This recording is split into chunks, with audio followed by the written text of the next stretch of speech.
How to convert TikTok Paylater to Gcash. Hello everyone. In this video, I will show you how to convert TikTok Paylater to Gcash. First, open the TikTok application on your mobile device.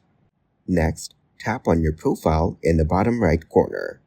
Then, tap on the three lines in the top right corner to access the menu. From the menu, select Settings and Privacy. Now, tap on Balance to check your current balance. Next, tap on Live Rewards. Here, you will find your available balance and the option to withdraw to Gcash. Follow the prompts to complete the conversion. And that's it. You've successfully converted TikTok Paylater to Gcash. Thank you guys for watching this video. Hope you got some value. Make sure to like the video and subscribe to the channel to get notified of new videos. See you in the next one.